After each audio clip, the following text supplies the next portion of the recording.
Sphere we go. What's up to all my sphere? So today is Feelings Friday, and we're talking about the emotion of love. We all are familiar with this. It's been something we've felt since the very first day we were born, and we've had ups and downs and positives and negatives surrounding this emotion, but ultimately, it's something that we all seek out. To kick off our conversation today, I want you to think about, how do you show love? And that can be in its various forms. That can be with your friends, that can be with your romantic partner, your parents, and most importantly, your children. But the one thing you need to also think about is, how do you show love to yourself? As we explore this emotion, we want to think about, what did we need as children? What ways did we want to feel loved as a kid? And how can we give that to ourselves? And how can we give that to our children? Many times I think parents tend to parent the same way that they were parented. And what we want to do is take the best parts of how we were parented and bring those forward, but also look for ways to hone the parenting style and really be in tune with our children. And again, this really goes for any type of love. I mean, you could say the same thing about how you interact with friends or how you interact with a romantic partner, right? All of these things are different ways of relating to people, and our own internal state plays a part in that. So if we're in a solid, strong, happy, good mood, we're going to show up one way in those relationships. And if we're anxious and we're frustrated and we feel overwhelmed, we're going to show up a different way in those relationships. And to some extent, that's okay, because we're all human, and it's okay for us to work through all of those different ways of relating in different states. But as we think about our kids, they don't have the same life experience that we do yet. So how can we help them understand how to relate to their friends and to us as their parents, and eventually to their future romantic partners and their future children? The foundation we lay now is going to be really important for them as they continue on in their development. And I think one of the things we forget is we can let our ego get in the way of how we parent. For many of us, I would say, our parents pushed us very hard to do certain things, right? There was expectations about, you must get straight A's, or you must, be the all-star athlete, or you must man up and not show emotions. And all of those things impacted who we are today. And there may be some reparenting that we need to do for ourselves so that we can be the best parents possible to our children. So that's one of the first things I want you to think about, is, how do you show love? And are you coming from a place of ego where you're trying to mold your child into what you want them to be?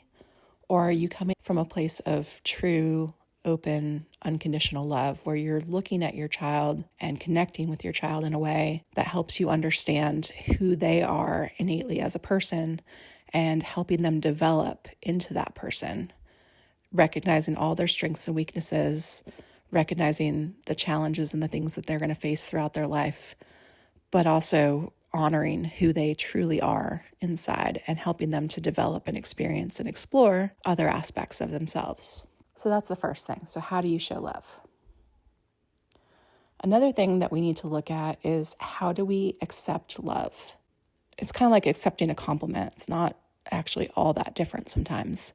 People will pay each other a compliment, and we're often, when we pay someone else a compliment, it's very authentic, right? It's very well-meaning, and we truly do believe whatever it is we're saying to this other person. But when someone pays us a compliment, we're quick to deflect it and to minimize the positive things that are coming towards us. So throughout our life, we're going to be more prone to maximizing negative experiences, negative feelings, negative comments that come in our way, and minimizing or brushing off the positive ones. And you might see this in your kids too. Some kids can get really hard on themselves and sort of have that negative mindset or thought process. And a lot of that's just cognitive distortion. So we'll talk more about that at another time, but there's basically a number of cognitive distortions, which are ways that we trick ourselves into thinking and then therefore believing or feeling things that are not based in reality, that our mind is distorting in a certain way. And those thoughts are then creating feelings that are not the best for us. So just like we have to learn to take compliments and we have to learn to take positive feedback, we need to learn to accept love. And that needs to be something that we practice on a daily basis and look for even small signs of love as indications that we can connect and grow and feel good about ourselves and our relationships, whether that's with our children or with others. So that's the second question we want to look at. Another thing that, when we think about love is for the people that are here in the sphere, everyone came from, a different situation where, maybe you were part of a couple or in a marriage and that fell apart. Or maybe, you had the unfortunate situation where your partner or spouse passed away. And others of you have come because you didn't find that person in time and you decided to create a family on your own. Regardless of how you got here or where you go next, it's important to remember that we all have to give love to ourselves and that we can create whatever kind of family unit we want to create. So while we might feel grief and sadness over not having a traditional family unit that we initially intended to create, perhaps, we can still create a family unit that can be beautiful and loving and full of joy and life. Every aspect of life comes in stages, and these are probably most easily seen when we look at our kids.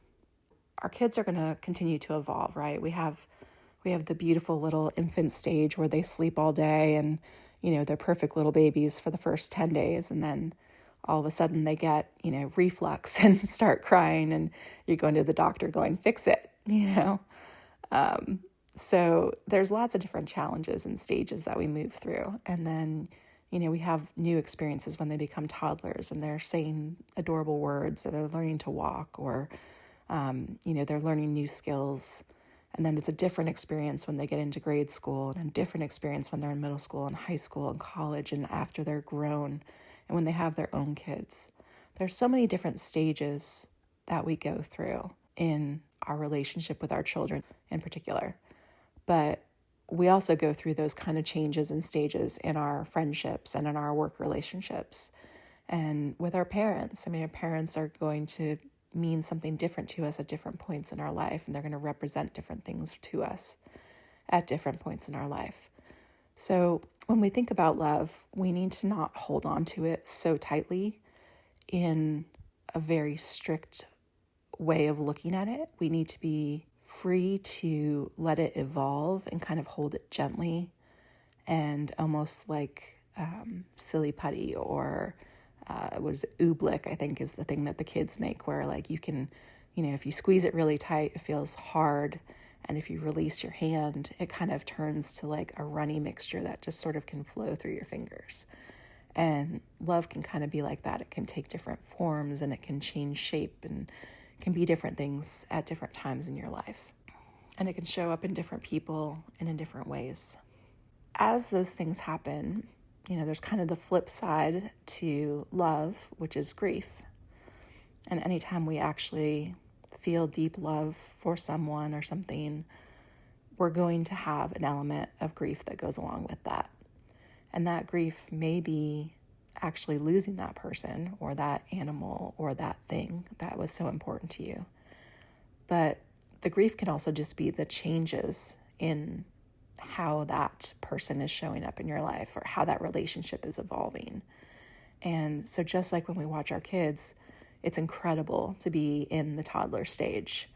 And as they move out of that toddler stage and they get to be, bigger kids, there's a certain level of grief that goes along with not having the little tiny feet and the cute little ways that they say words and how they say Pacific instead of specific and things like that. And so, allow yourself to feel those feelings along with the love and allow yourself to grieve the loss of one stage of their development and celebrate the exploration of the next stage of their development. For me, I tend to keep a lot of photos and videos and things like that. And I'll go back and look at those with my boys, and we'll laugh, and we'll talk about some of the funny things that have happened at different time points and different stories we have from the past. And that could be a way of kind of holding on and honoring all the stages and all the aspects of the relationship you have. Each moment is just so incredibly precious, and you need to cherish every one that you get with your loved ones. Even though we have a world that's moving at breakneck speeds now, and work is probably more stressful than it's been in decades, if not ever. And, there's a lot of chaos in the world right now.